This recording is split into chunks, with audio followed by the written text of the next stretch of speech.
Hello. Um, so I wanted to try and present my screen here for a second.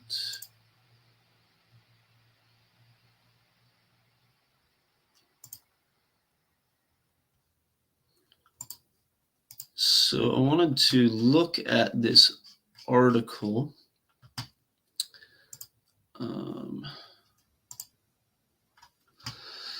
To look at this article that came up, I think, yesterday. And it says, I'm just going to kind of skim through it here real quick. Gen Z and young millennial employees are missing the equivalent of 1 day's work every week due to mental health concern, research shows. So I think this is from the UK. Gen Z and young millennial employees in Britain are missing the equivalent of a day's work every week due to mental health struggles. New research has shown. Analysis by Vitality, the health and life insurer with over 30 million members worldwide, says that it costs the British economy a staggering $176 billion. For those under 30 years old, the number of productive days lost rises to 60, while Gen X and baby boomers say they're mentally absent for average of 36.3 work days a year, making a stark 64% difference. So the article kind of goes into some statistics about how it affects the economy, which is, I think, very interesting in the way that it's posed. But it's very interesting kind of reading through the comments. Excuse makers are really getting good at this. No, the root cause is these kids never learned coping skills growing up, so the slightest inconvenience causes them to go fetal and call out sick. Or Gen X and older just take a deep breath, pull our grown-up pants, and get back to work. 99% of these problems are their own fault. That's what happens when you spend so much time on social media.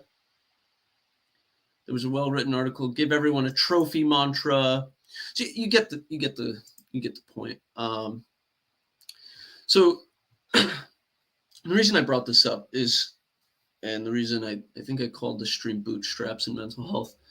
And let me put the link in here in case anybody wants to join.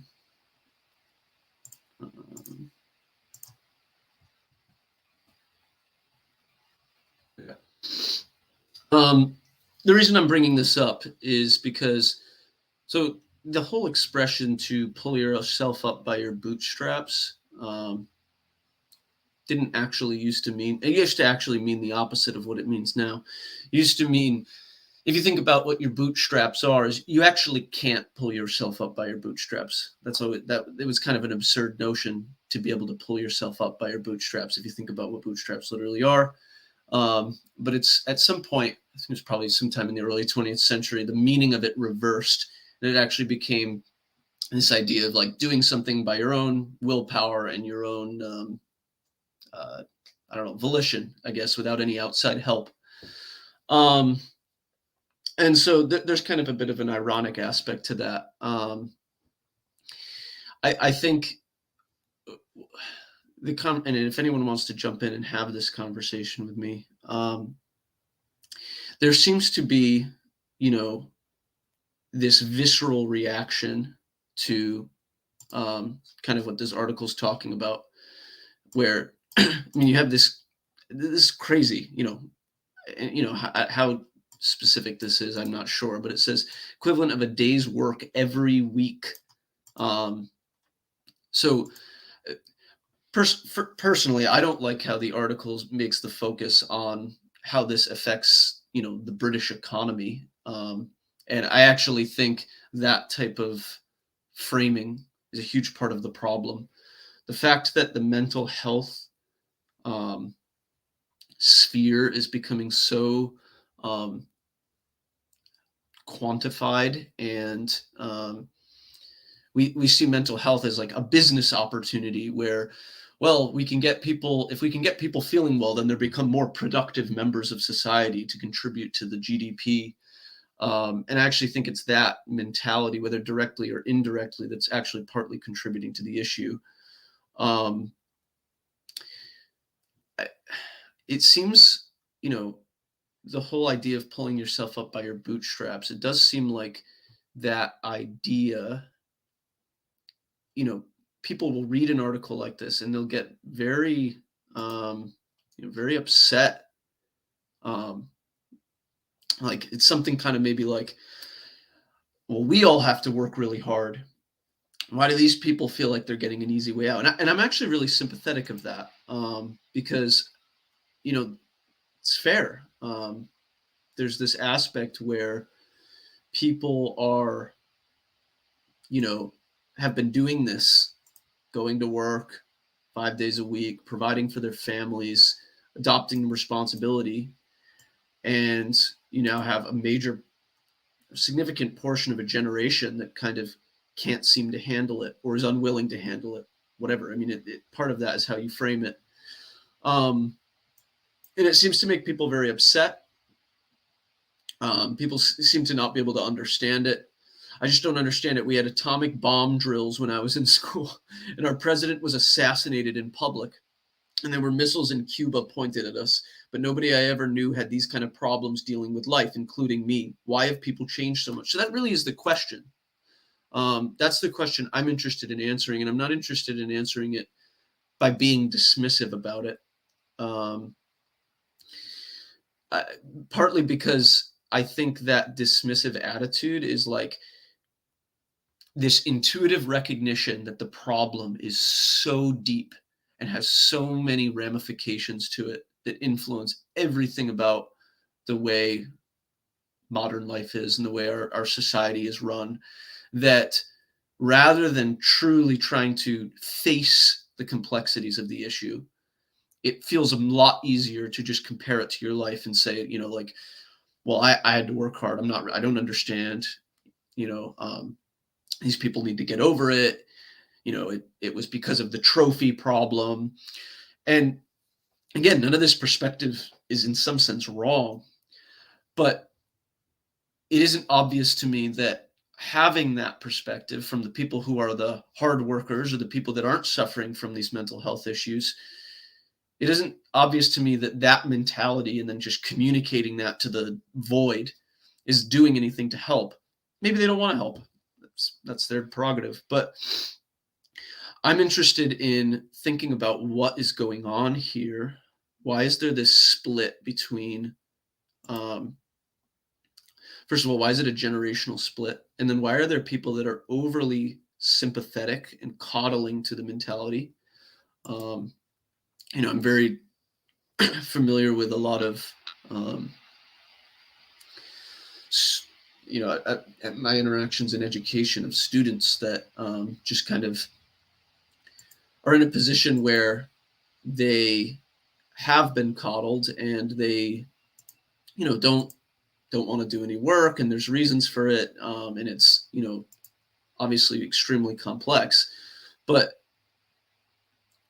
why is this split going on? And I think um, part of the reason is that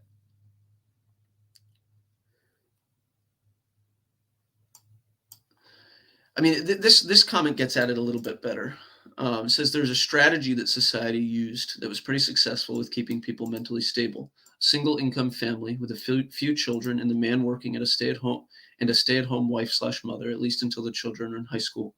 Family going to church every week. The husband, father, and wife, mother taking the family on a picnic, the zoo, museum, rather than going out at night to a party or nightclub. Both parents should be active in a child's education in making sure they do their homework and it is correct. Children should have some extracurricular activities such as sports or musical instrument. Used to be outstanding. You might not like that strategy I presented above, but the strategies used today are not working. Day in and day out, we're reading about depression, substance abuse, sexual perversion, suicide, crime. Once again, doing the same thing over and over and expecting different results is not wise. So, that comment seems to be a little bit more concerned with tackling the issue as opposed to some of the other ones that just seem to be dismissive, like this one. What a bunch of babies. Why would it be up to an employer to take care of their employees' mental health? They need to grow up. And so again, there's all these questions about what level of responsibility do employers have for their employees' mental health. This is a conversation that's being had at corporate level. It's going on in the public sector, private sector. Um, there's an issue that is affecting now. It's become so widespread of an issue where individuals' mental health isn't just affecting a small subset of the population, especially among generation that's just entering the workforce. So much so that now it's drawing the attention of people who never would have thought about these things to begin with, because it's actually a large enough population that's being affected by this. Um, and so you're seeing all sorts of reactions. But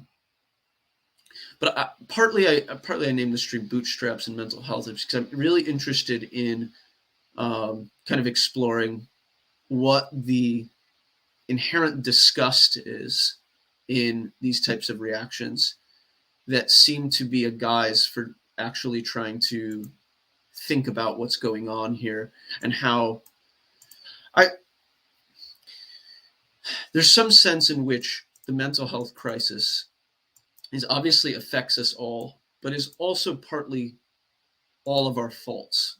Um, and I have to be careful by saying that, because obviously saying that is, can be qualified by the opposite. But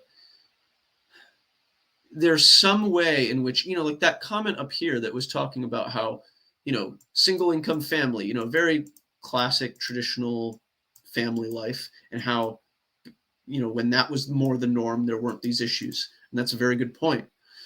But my question is why did this move to where there wasn't that? What conditions about the way society operates moved us in that direction? And why is it that when we just shout, well, we need to return to, one parent working and, one parent raising the kids, and, kind of all these more ideal structures for how, families should conduct themselves, why is it that we just kind of shout that, but we have never conversations about actually why, first of all, that went away? And second of all, well, if that's the case, why is that? Why aren't people doing that? And what are the conditions necessary for people to understand that that's going to be helpful? And so a part of this is taking kind of like a macro level approach to it, while at the same time recognizing that a lot of the people who tend to be so, pull yourself up by your bootstraps, tend to be ones that do probably have more mental stability. Some obviously maybe are just projecting, but these are probably people more likely to adopt responsibility, conduct their family life in a manner that's going to be, more optimal for raising children who don't struggle with some of these mental health issues. Why is it that the vast majority of the response of people who could say, I'm just going to use this term, but just living more of a traditional family life, is not to engage with what's going on for the people who lived in a situation where they're not in a traditional family life, to now where you have the vast majority that don't want to engage. That lack of engagement is what confuses me the most. The attitude of it being their own fault. Personal responsibility is always 50% of every equation. And so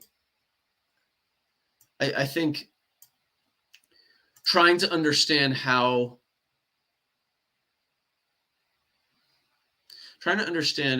all of the, people will offer up ideas. It's because of this, and it's kind of trying to offer some sort of a reductive explanation that in these few sentences that explains it, and if only these few sentences changed, well, then everything would be fine. And a lot of these things are really, prescient to the problem. I definitely agree with that.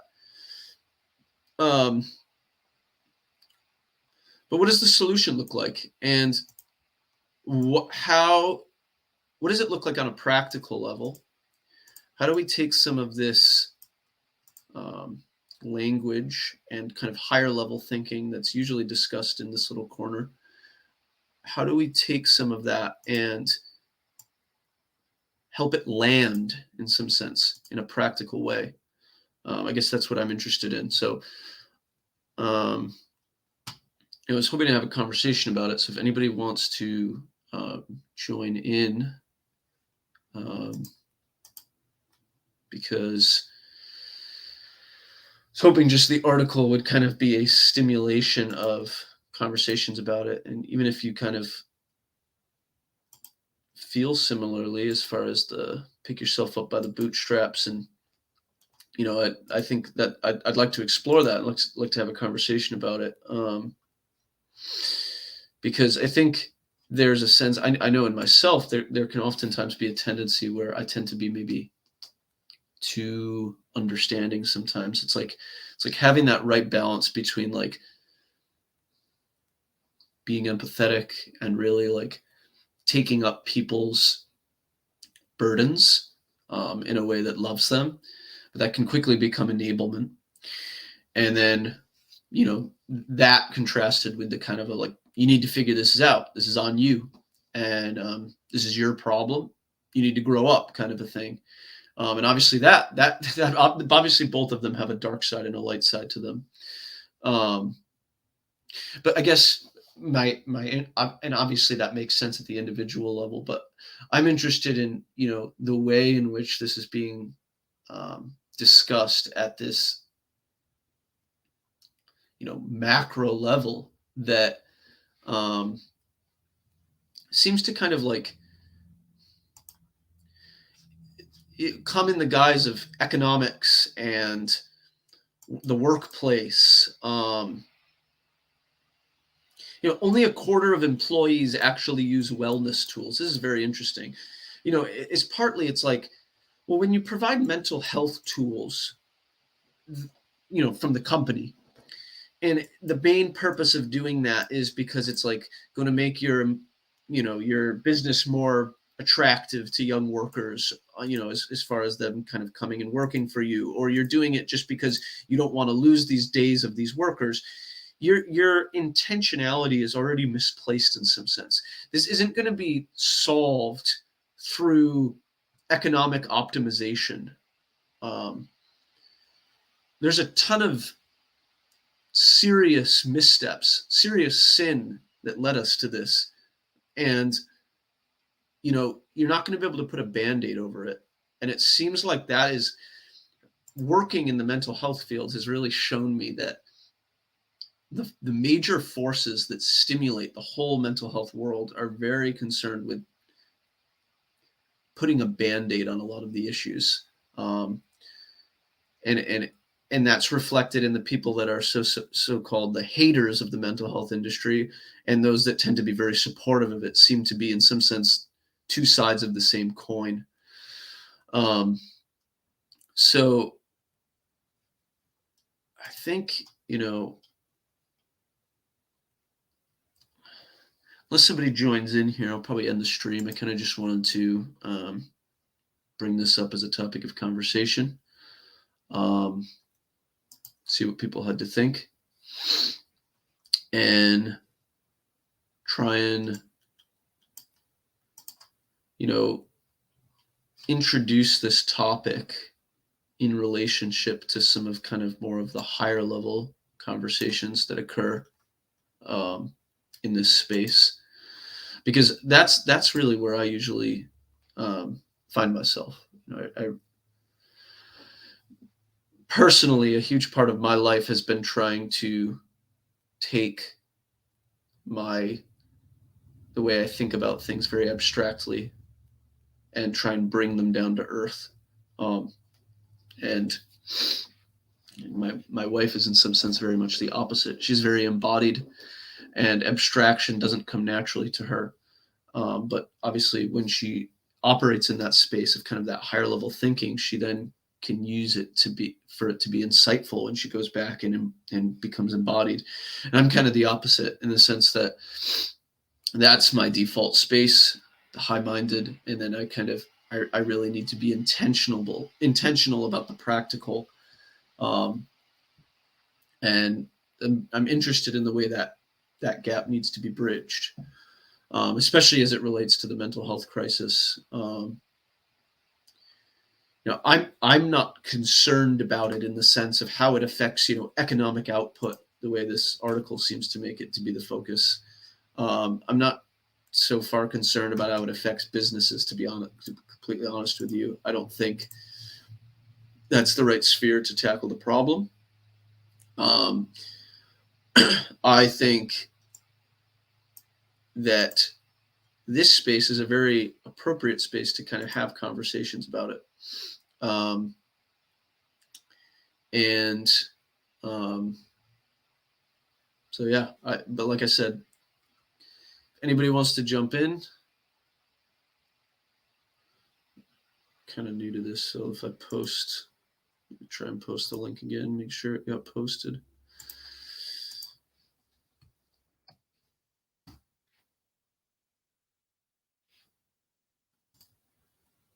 Okay. I think that worked. So yeah, if you're watching and want to have a conversation about it, go ahead and jump in. Or if you just want to comment and ask a question related to what I said, just so that it kind of gives me some sort of a direction to move with it. So I just kind of read this article, felt like it was, yeah, no problem, Nathaniel. Appreciate it. Felt like it was kind of relevant. So,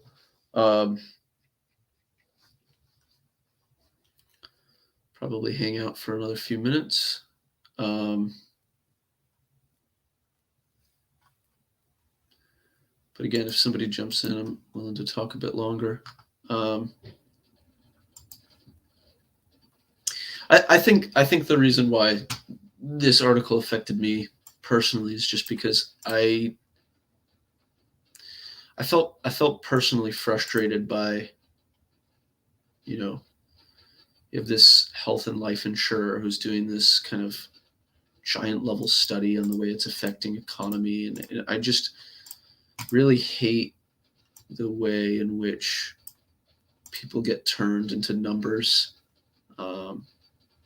And then, so that was one thing that I was just had a kind of a visceral reaction to, and then kind of the second thing is just the way in which most of the comments are very just derogatory towards the people who are struggling with these issues. And even if what they're saying literally is true, that's fair, right? I mean, like, a lot of it is that, but that doesn't seem to be working. I feel like people have been saying things like this for quite a while,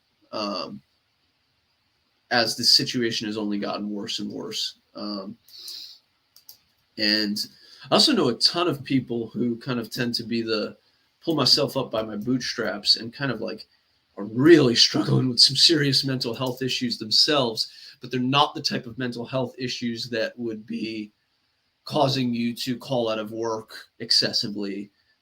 These people tend to be very motivated in a different kind of way. Like they're doing the steps on the outside, and they would never maybe even call themselves as people who have mental health issues, but the kind of the manner in which it manifests is opposite to the kind that's described in this article.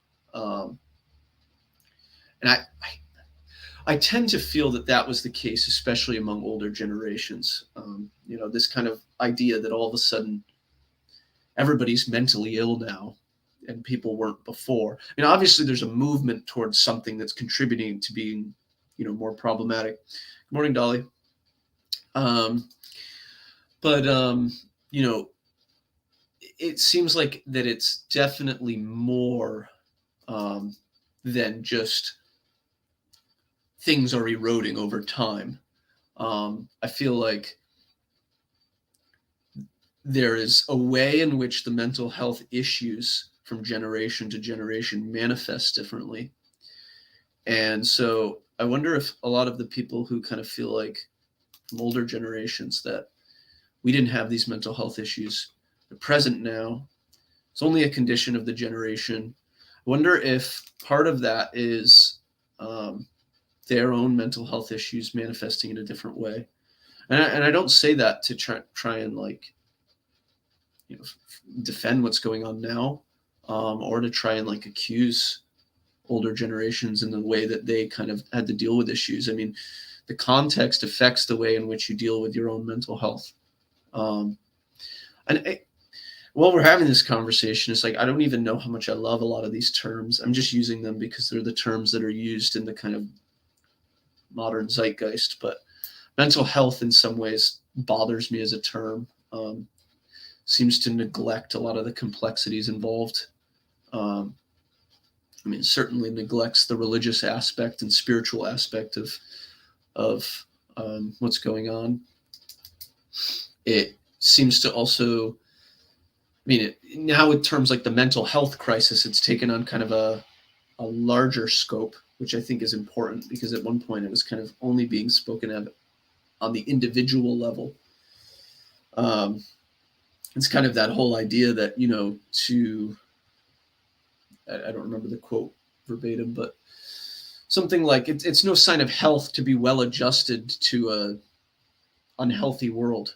Um, and so regardless of the way you conduct yourself, regardless of if you do all of the things that, um, maybe in times past were requisite for living a healthy life and avoiding some of these mental health issues, it seems that even if you make those choices and you kind of live some more of the traditional lifestyle, and you grew up in a two-parent household and you had these types of opportunities, um, that you would you would you would reach a point where you're now in a situation where even if you have those things, you still are affected because the mental health crisis seems to be affecting us on this, like, I don't know what the right word is for it, but like, I'll use kind of a simple word, but just the macro level, that like even if you're not struggling with your mental health, you are by very definition of the time that you're in and in the spaces that you're in. Um, and that's a very complicated thing to talk about it because you can't really be technical about it.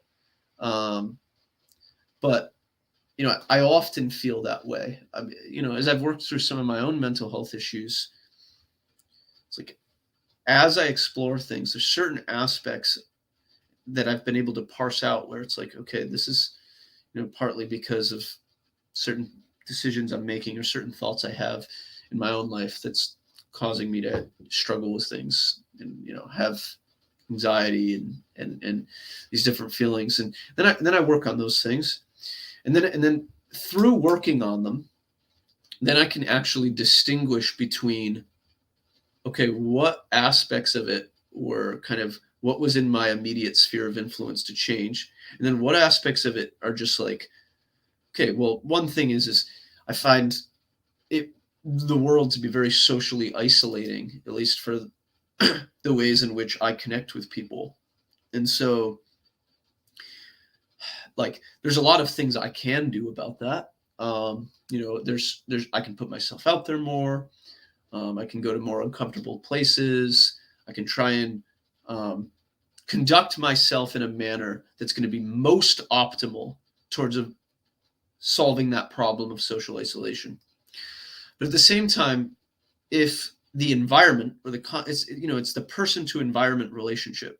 If the environment is hostile towards me as the agent, then and doesn't afford opportunities of social connection, then even if I position myself optimally to that environment, I'm not going to be able to solve my problem in the way that is, something like social isolation. It's not really just a want. There's a deep need in human beings to have that. And so I think about that a lot. It's one of those things Jordan Peterson talks about, how it's like, wonder what the world would be like if everyone was doing, they were being the most optimal in the sense of the way they were conducting themselves in the world. And I think obviously if everyone's doing that, that has a whole that's almost impossible to even think about. But let's say you are just doing that and everyone else is kind of doing the same thing that they're normally doing. Even if I had optimized all of myself, if the world is hostile to my needs, it shows that we can't just be disparate individuals. Um, and that, but then at the same time, it's like you making that personal decision to be the best version of yourself you can be is in some sense the only real way that the health of the collective society can return. I don't know if it was ever there. I don't know why I said return, but um, and so there's this weird thing where, like in my situation, where if I feel socially isolated, even if I kind of present myself to solving that problem most optimally, then there's always this part of me that's like, well, am I doing that? It's obviously not. I can't do that optimally. That's kind of the exploration of life, is striving for that, but being unable to arrive at it in some real sense. Um, and like, I just think though that trying to make sense of that relationship, and kind of going back to what the article was talking about, like we can't just make some sort of a throwaway statement about individuals. Um, we also can't make some sort of throwaway statement about society. It's like this has to really, really be deeply explored. And it has to take a personal and collective self-sacrifice in order to solve the problem. It's like whatever contributed to this issue, um,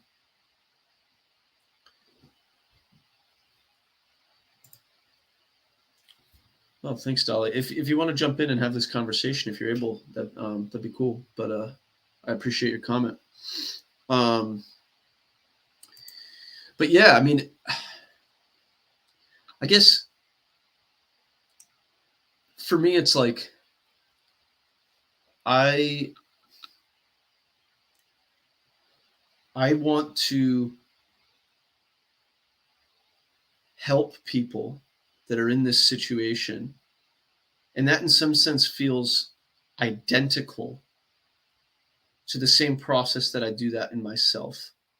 And so it's weird how we sometimes, like, there's this like being selfless versus selfish dichotomy. And I think at their core, they collapse into the same thing. It's like my true, if I'm actually facing reality honestly, I'm then the process of improving myself and the process of improving my world are in some sense synonymous, which is why it's partly feels like that the problem is solved by you, you know, you as the individual, kind of like Jordan Peterson says, of confronting it and how you kind of can save the world in that way. Um, but at the same time, um, it just feels like there is a collective sin that needs to be, I don't know, dealt with. Um, and throwaway comments like pick yourself up by your bootstraps aren't going to pay for that. Um, and it doesn't matter how true it is. Um, the relationship between truth and being helpful is a very interesting relationship. Um, and it speaks to how sometimes silence is um, the most truthful thing that you can do. Um, but yeah, um, I think to kind of close this up, I think this article